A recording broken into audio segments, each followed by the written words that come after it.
The financials aren't coming to an end just yet, as we now have some stuff from Ubisoft. And they have revealed, for example, registered player numbers for its 3 most popular titles, and also some stuff for Watch Dogs 2, and it does appear that the pre-orders for that particular title aren't what they were expecting. However, The Division, Rainbow Six Siege and The Crew each have over 10 million registered users according to their figures, and monthly active users are also up 44% year over year. Engagement in The Division is actually up since the release of 1.4, as much as 51%. However, as I said, the pre-orders for Watch Dogs 2 seem to be below Ubisoft's expectations according to the CEO Yves Guillemot.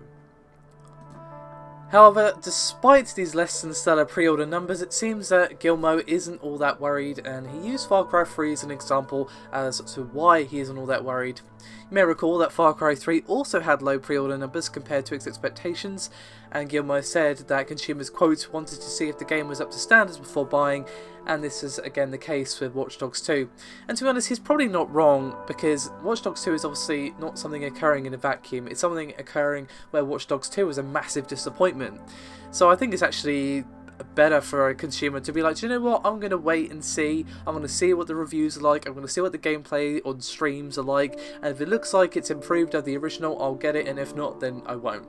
And that's probably exactly what's happening, to be honest. After Watch Dogs 1, I'd say that's a highly advisable thing to do. And he further said, quote, we do consider that pre-orders are important, but they're not completely crucial to the success of the game, which is absolutely true. However, for the fiscal quarter, or sorry, the second quarter of the fiscal year 2017, they did report sales of 281.4 million euros, as well as continued success in the digital space, as digital revenue did bring about 202.6 million euros and did make up about 72% of the total sales for the company, which is pretty expansive actually.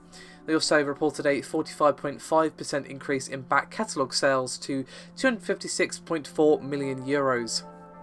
And Guillemot went on to say, quote, our excellent performance in the second quarter, as well as the sharp improvement in our profitability during the first 6 months of the fiscal year, are proof that we have gotten both our digital strategy and our approach to multiplayer games right. The Crew, The Division, and Rainbow Six Siege each have more than 10 million registered players, demonstrating that we are effectively executing our business development plan and moving towards an ever more recurring model. All of our actions and initiatives are aimed at achieving this objective.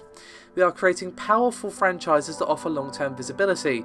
Our multi-studio organisation enables us to have regular game releases, and the live experiences for our consoles and PC games, including our investments in esports, encourage long-term player engagement.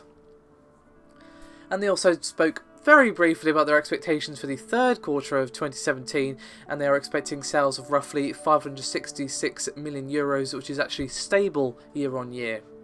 I have to say, I'm quite surprised about 1.4 being such a revolutionary update for The Division, because, well, I kind of thought that game was beyond finished, given that every time I spoke about it was how players were leaving or players were not impressed or whatever, but it seems 1.4 changed something, because people are actually enjoying that game more than ever. So yeah, nothing really all that surprising here, to be honest. I don't really blame people for being skeptical about Watch Dogs 2. I would very much advise it, to be honest. Watch Dogs 1 was very much a disappointment, and while Watch Dogs 2 looks promising, I think we've all learned to be wary when it comes to Ubisoft in particular, so we'll have to see what actually happens with that game. I really hope it's good. I really hope it's good, because, well, that series has a lot of potential, and it would be nice to see it realised. So, thank you very much for watching, and I'll see you next time.